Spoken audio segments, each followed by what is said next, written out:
All right. Welcome everyone to our talk called Scaling Security Through Context-Based Security Assessments. I'll start with a quick disclaimer.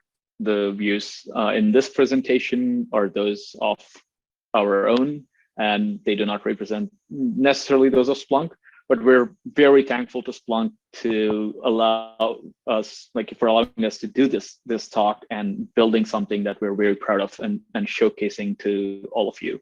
So I will start with a quick rundown of the agenda.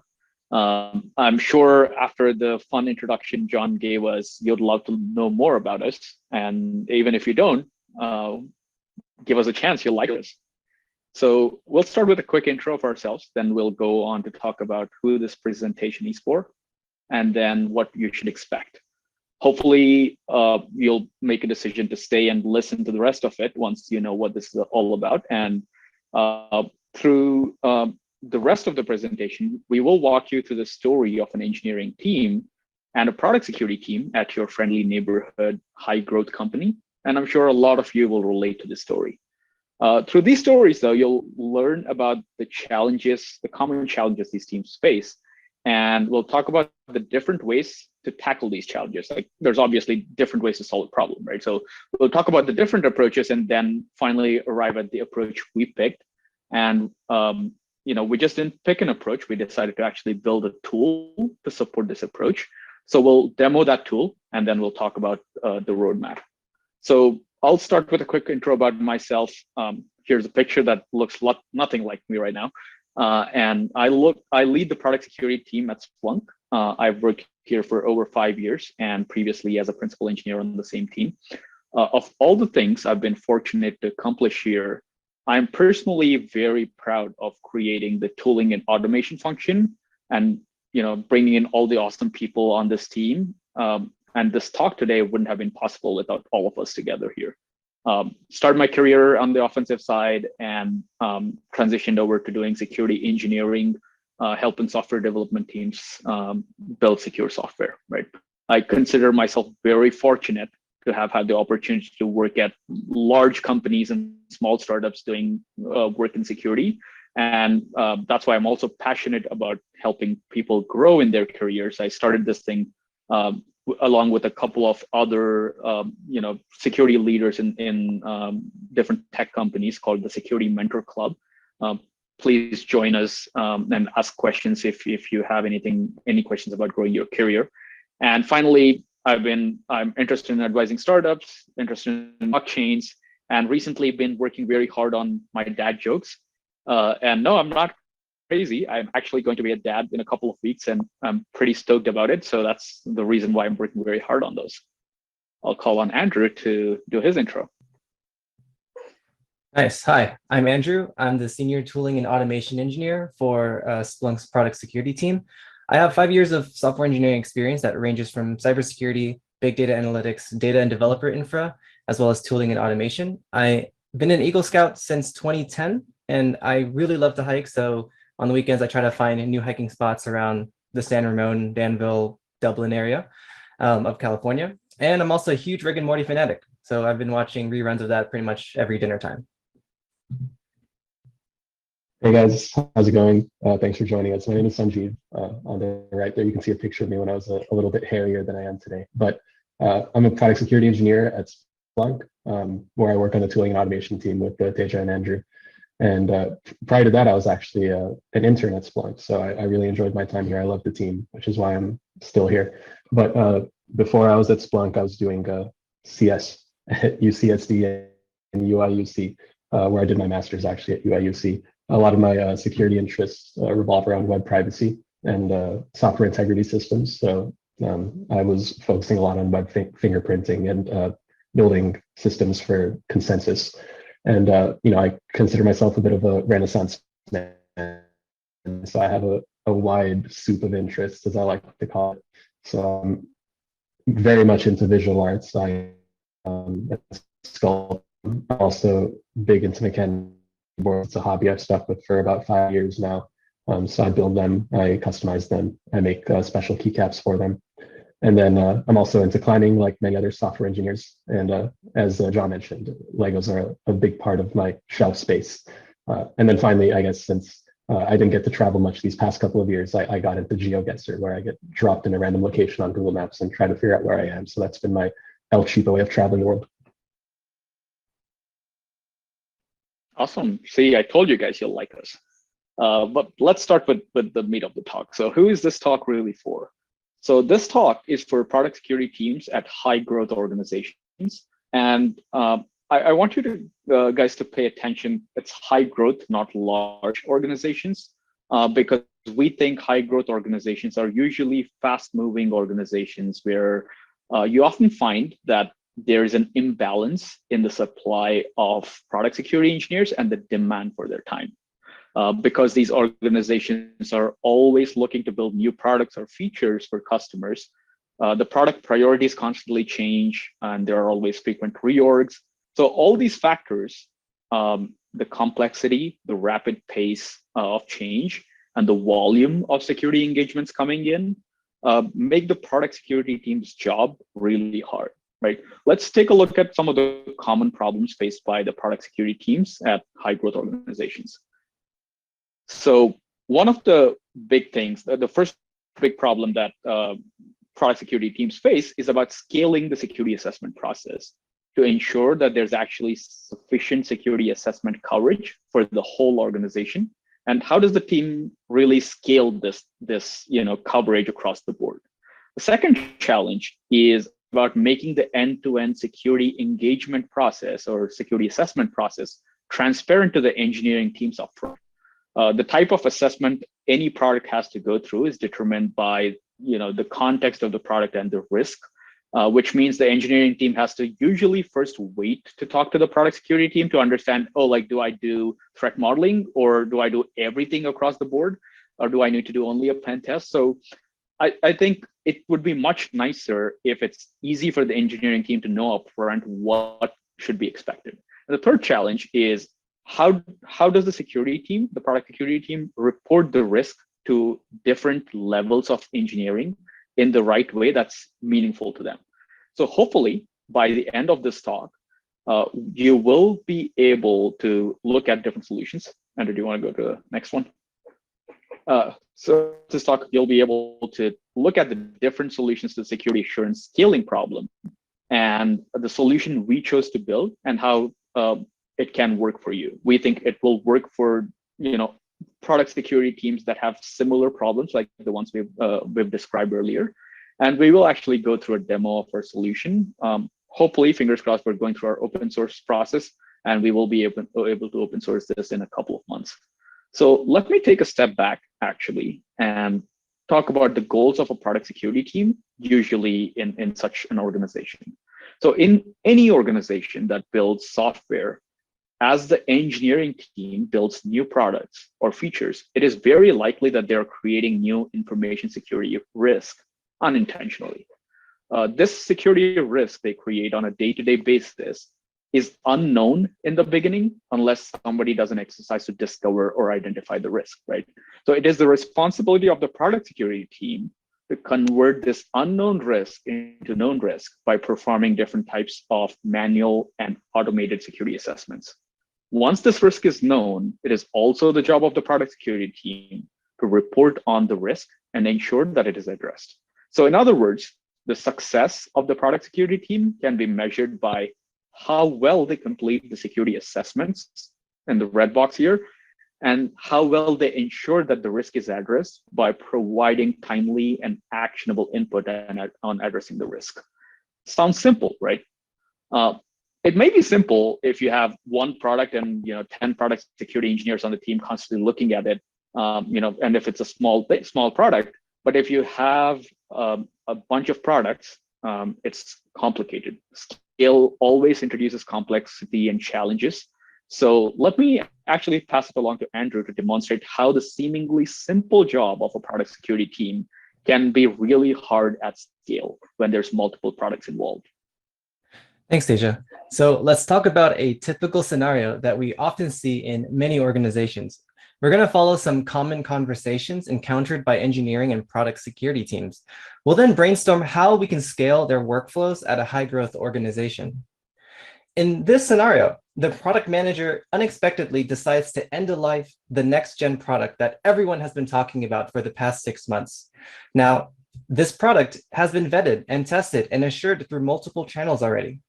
Now, leadership decides that we need to build a new competition killer product in 2 months. Because customers expect the product to meet compliance requirements, this new experimental product must be certified in various security standards, like SOC 2 certification or PCI, for example. Now, here's a question that every engineering team would think about throughout this entire process. Can the legal, privacy, and security team just tell us what to complete quickly so that we can meet the impossible deadline? Now let's look at this from the product security team perspective. We're about, say, a few weeks into this initiative, and now there are 5 new products that were not previously on the team's radar at the start of the quarter. They now need a security assessment request. Let's add some more scenarios here to prove just how high growth our organization is. Now, the business chose to acquire a new product that they plan to integrate with the flagship product, and not only that, the product manager also wants users from one product to be able to seamlessly log into the other. In their mind, this should be no biggie. Also, to add the final wrench in our roadmap, the new product doesn't meet any regulatory compliance, whereas the flagship product is FedRAMP certified. We'll have to ask the engineering team to also make sure that the new products are FedRAMP compliant. Wow, what can we do now? What we've learned over time is that all groups that are involved in this process want the product security engagement process to be as quick and painless as possible. At this point, you're probably sense that the feeling of being overwhelmed with the task at hand. This particular engineering team would definitely want a simple and efficient engagement model for security assessments. This engagement model needs to be very clear on what the security controls that the product should meet, especially if there are multiple facets of security engagements that is involved within the product.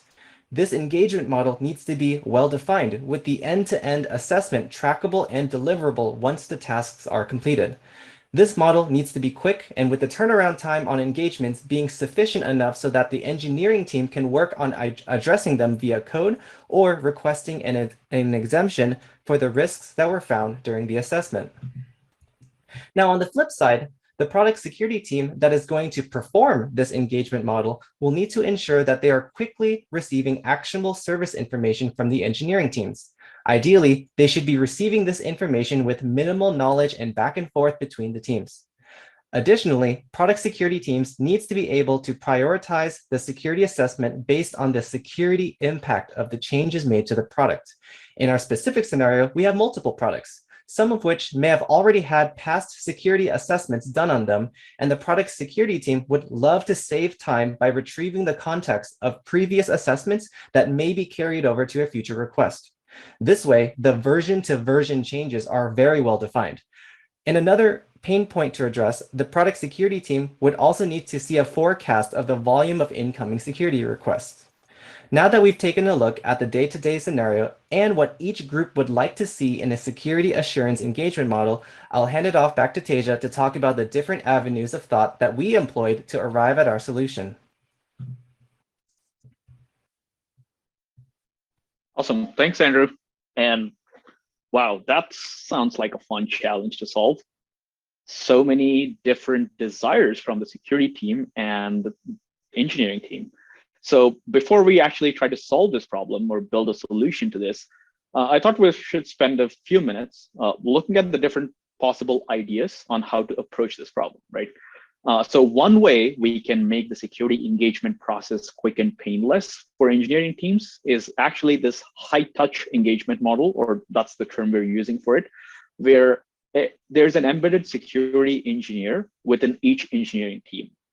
Obviously, this makes it quick and painless because the security engineer is a part of the engineering team, knows all the context, can do security assessments on a daily basis, all his capacity is allocated to the team.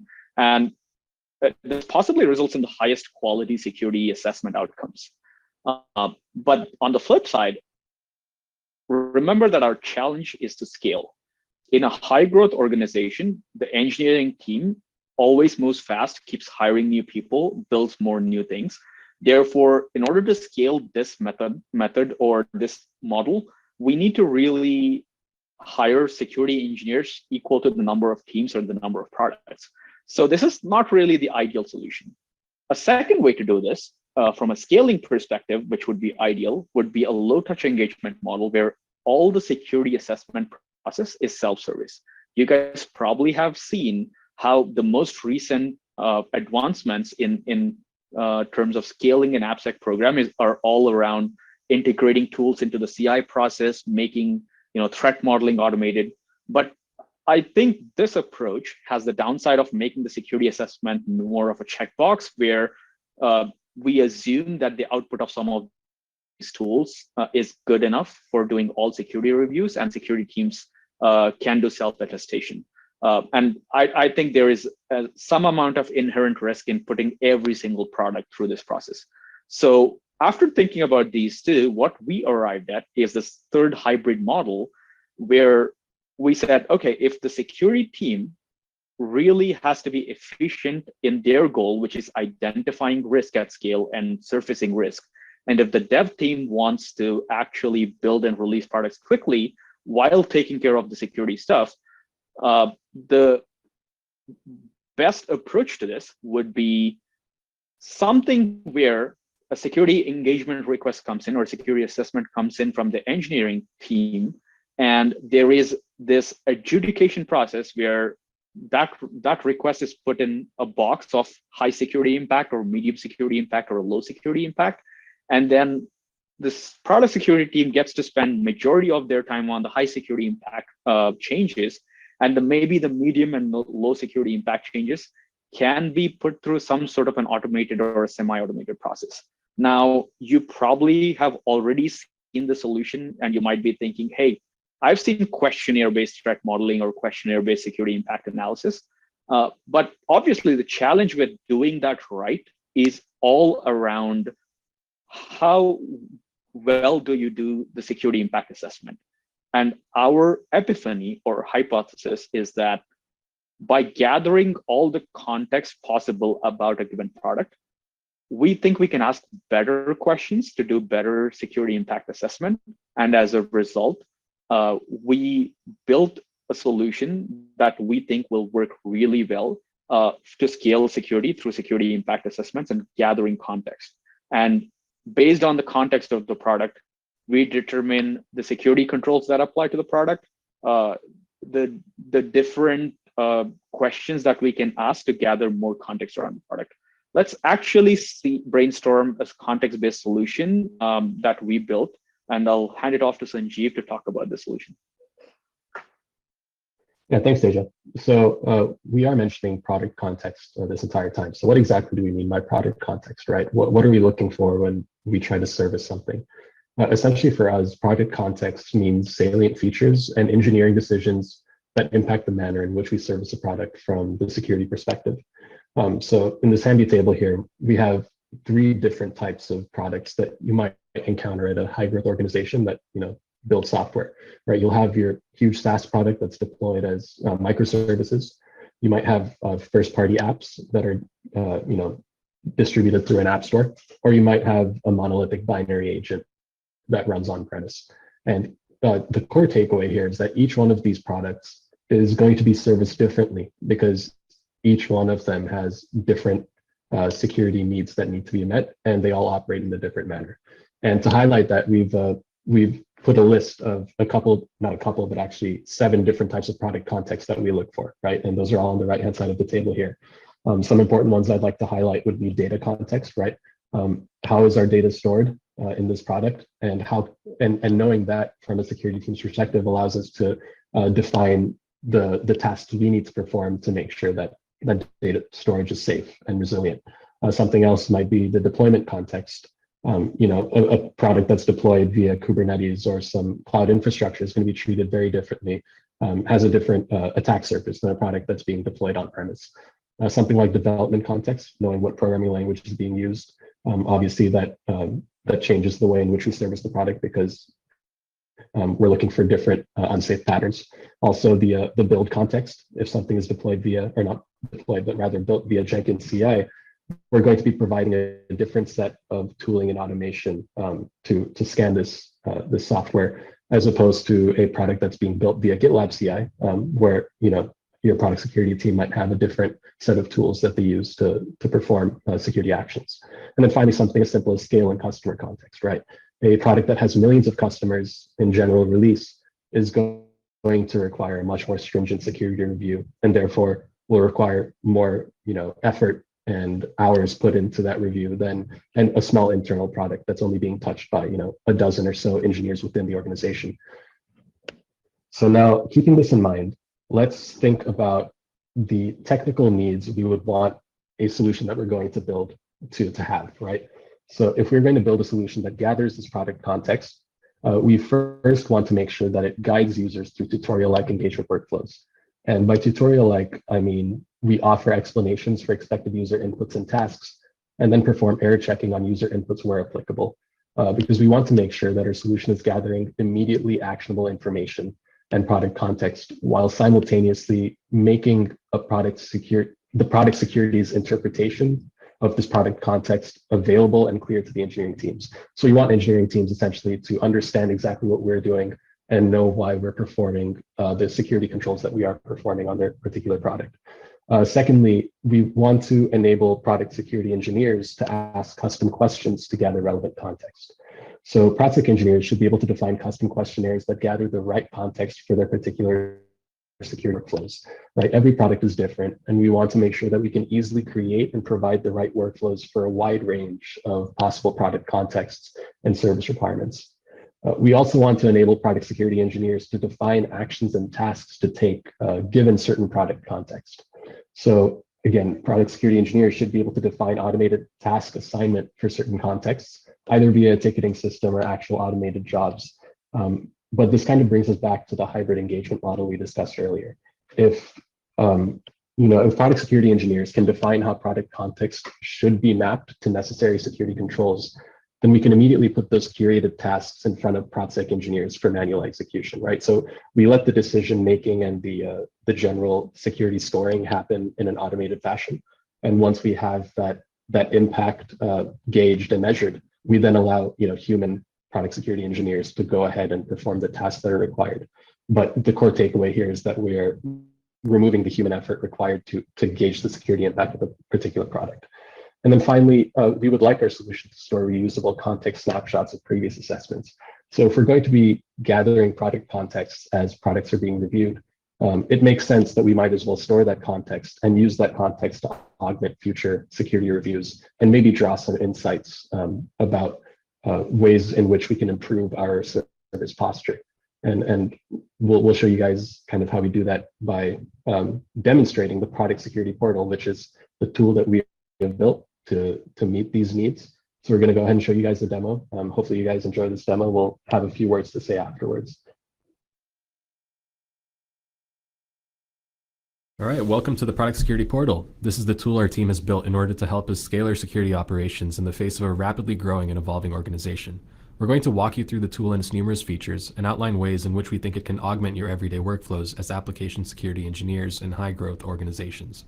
We are currently working through the open source process to make the Product Security Portal accessible to everyone outside of Splunk, and we hope to have a public release within the coming months.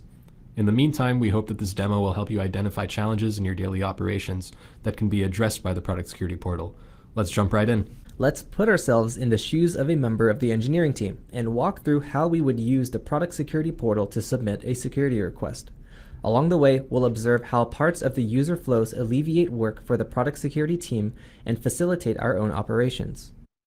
Every security request processed begins with the subject of the review, the product. Since products will be subjected to multiple security reviews throughout their lifetime, users are required to onboard their products to the product security inventory via this page.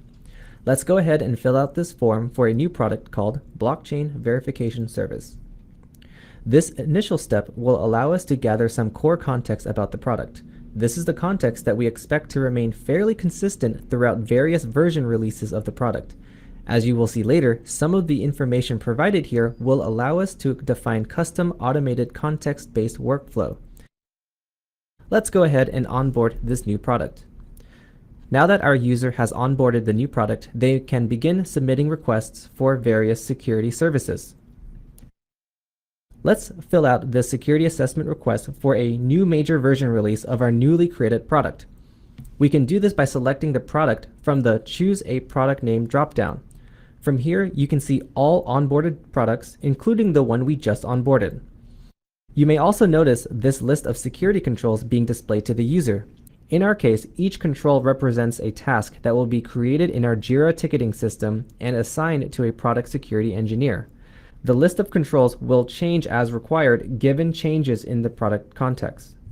For example, if we select a product that uses GitLab CI as its core CI system, the list will change to reflect a different set of security actions unique to products built via GitLab CI. For now, let's continue with the security review request process. Here we arrive at another exciting feature of the product security portal, the security impact questionnaire. Since threat modeling questions are often manually designed by an engineer based on the product's situational context, the portal can automatically curate relevant and repeatable questions based on the product's onboarded metadata. Users will be able to answer the pre-questionnaire and the responses will be recorded in a threat modeling ticket. We designed the form components to be dynamic and to showcase that in this demo, we have a question that can be rendered if and only if the product we are referencing is of product type shared library. Finally, let's submit our security request. Great, our security request has been created and we can view the corresponding Jira tasks. Review status can be tracked via the product details page in the Inventory Explorer, another cool feature we'll get to soon. For now, let's view the Jira tickets created for our recent request. Here, we are at the Jira ticket tracking our security review request. You will notice that it contains all of the product context that was submitted during the product onboarding process, as well as context that was submitted during the security request process. Having all this information clearly visible on the ticket makes it easy for product security engineers to refer to a single source of truth when servicing the request. Let's now look at exactly how you might configure security control automation and decision-making in the portal. The product security portal's true power lies in the freedom it gives administrators to define custom security controls and workflows. We will begin by demonstrating the functionality we have built for specifying context-based task creation on Jira, which is our ticketing system of choice. Here we have a table of all tasks we create in Jira via our context-based automation. Let's define a new task that we would like to enable as a security control for our newly onboarded blockchain verification service. The fields we enter here are used to satisfy the Jira Ticket API. We provide information such as the ticket type, title, body in a Jira-specific markdown language, and component. The interesting bit lies in the next couple of form inputs. The assignment metadata input allows us to trigger the assignment of this Jira task to a security review when the specified assignment conditions are met. Perhaps we only want this ticket created when the product's technical contact is Lien at Splunk.com. And maybe we only want the ticket created when the product's name is Blockchain Verification Service. The assignment metadata also supports negation logic. Maybe we want this ticket to be created for all products except for those using Jenkins. By using negation logic, this specification is possible. As you can see, the granularity with which you can control the application of a security control is virtually limitless. Let's test this new security control and see if it gets successfully applied to a future security request. We're back in the security request submission workflow, and we're going to submit a request for the blockchain verification service. Looks like our new security control is successfully applied to this product. Recall that we specified the control product name equals blockchain verification service. So if we were to choose a different product, we'll see that control disappear. Let's just submit another request for the blockchain verification service. All right, we've submitted the security request for the blockchain verification service. Let's go to Jira to see if our new task was created. And there it is. Let's now dive into how we can specify custom security impact questionnaires to maintain finer-grained control over the security controls that apply to a product release. The product security portal provides an intuitive admin interface to make this possible. This table lists all of the questions we want to make available to our security impact questionnaires, as well as the controls that apply to the rendering of each question.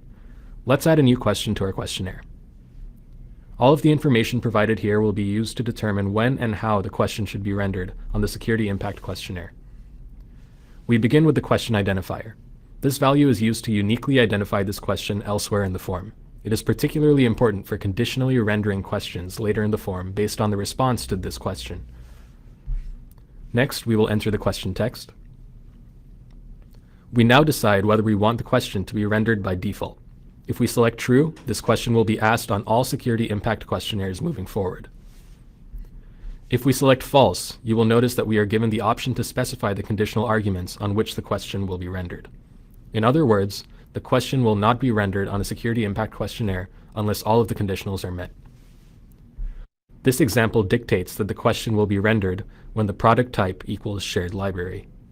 You can specify as many conditionals as you wish. This next field is used to determine whether the question should be rendered based on responses to other questions in the questionnaire. We will make use of the previously mentioned question identifiers in this section. For the sake of the example, we previously defined a simple yes or no question to ask whether there were any changes made to the cryptographic protocols used in the product release. This question is referenced by the question identifier, or QID, crypto_changes. Let's say we want our current question to be rendered when the user indicates that changes were made to the cryptographic protocols used.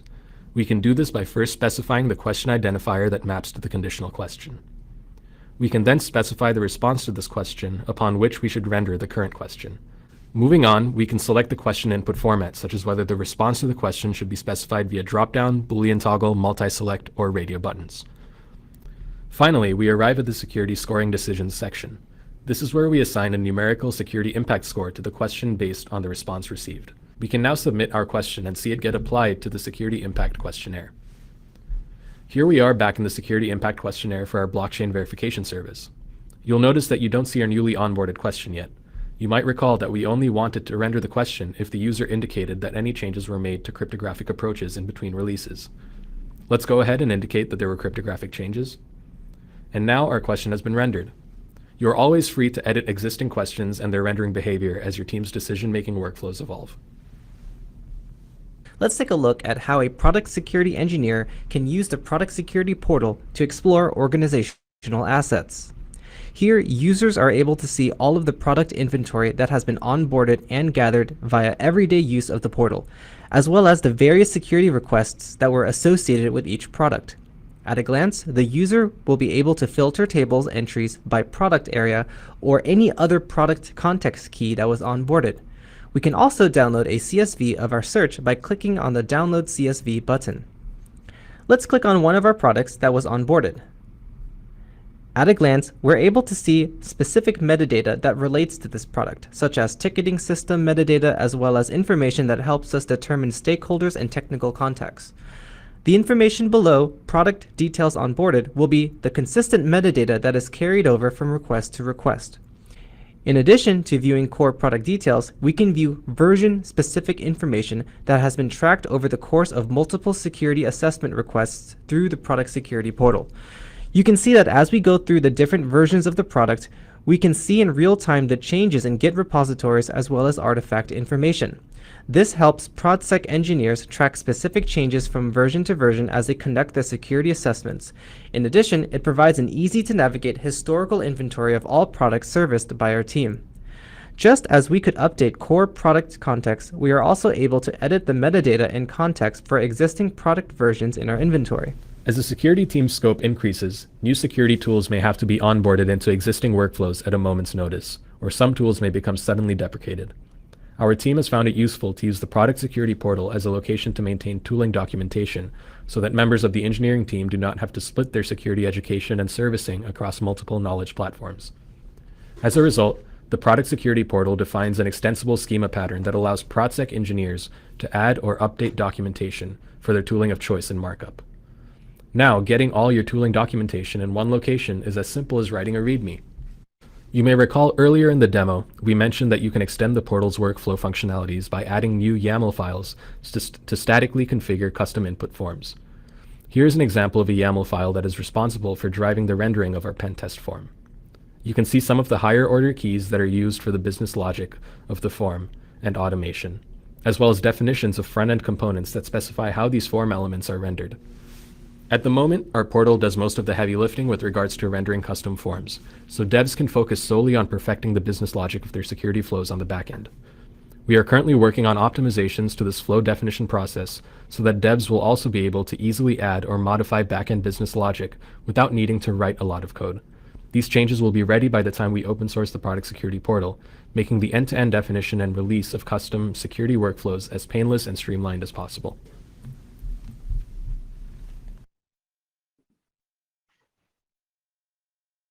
All right, well.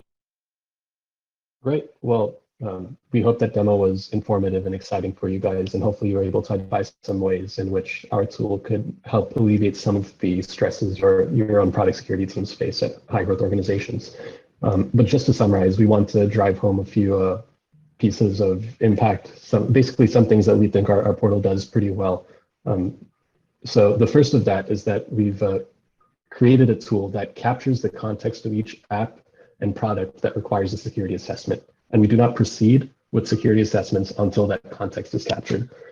So we've essentially defined a way for product security engineers to specify their own context gathering forms via static YAML configurations. And now you can proceed with security assessments knowing that all of the information that you are given is information that you personally made sure was provided in a sanitized fashion. You can know that you're gathering the exact context you need for a particular product, and you can move forward with your assessment knowing that it's the correct context and not incorrect context for some other product, or you know that you're not missing information essentially. Secondly, we've created a tool that determines security requirements based on product and release change context for every new request. So this is really, I think, one of the more exciting things we do. Because our tool has basically enabled that hybrid security engagement model, where we are allowing users to define actions to take given particular product context and selectively apply automation questionnaires that determine the security impact of a change to a particular product based on context changes.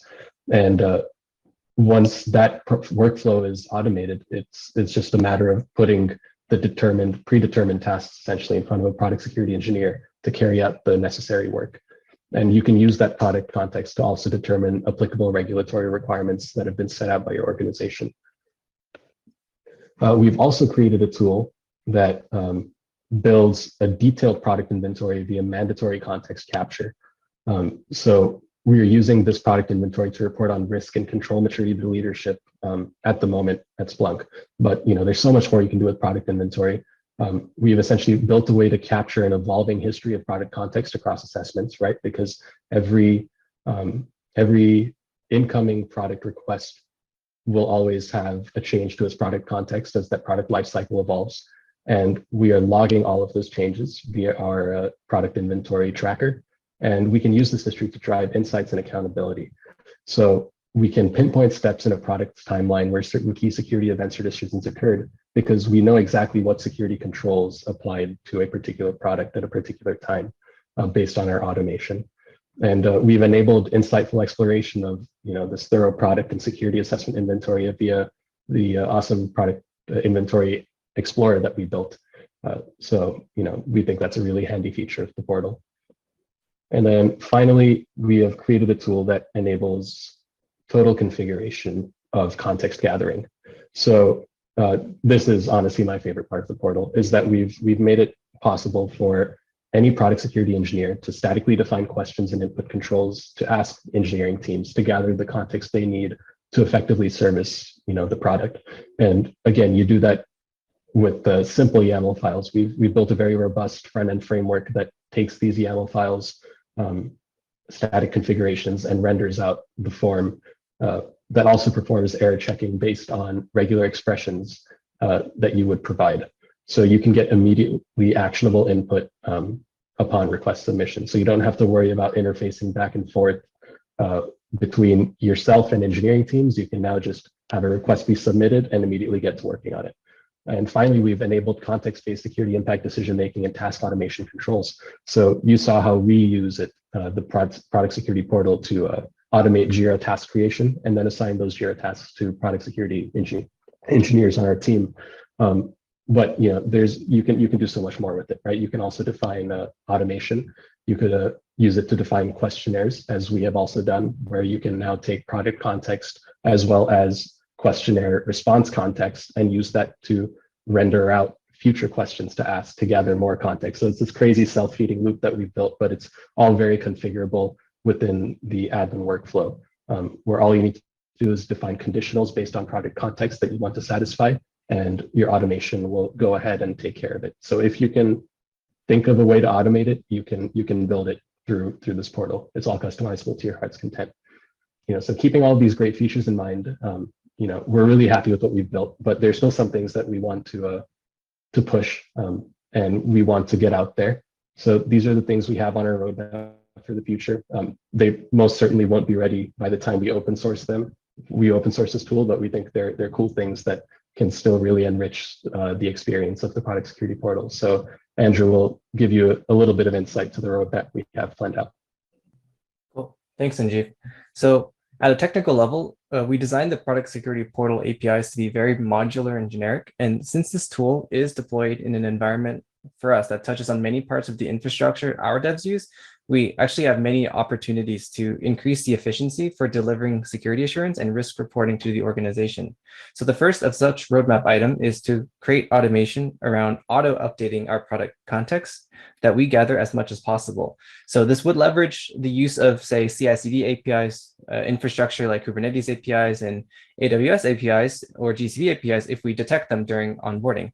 So if you recall in the previous few slides, in addition to providing a way to convert unknown risk to known risk, we want to optimize the risk reporting and management to convert the known risk to address risk. And to do this, another roadmap item on our radar would be to actually leverage the use of dashboarding to build the risk reporting directly onto the portal itself.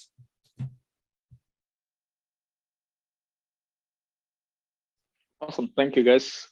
So we hope that throughout this presentation, looking at all the examples and the demo, you have come to the same conclusion like we did, which is a hybrid engagement model where we are gathering the context of a product and determining the kind of security assessments that need to be done based on the context, helps both developers and product security teams be very effective, because it takes out the mundane tasks of gathering context and determining what process applies to what product, and lets developers actually focus on product development and addressing security issues and not gathering context. And same for product security people, like it really helps them focus on the throttling and the high impact security assessment tasks, like looking at the output of some tooling, validating it, or doing pen tests.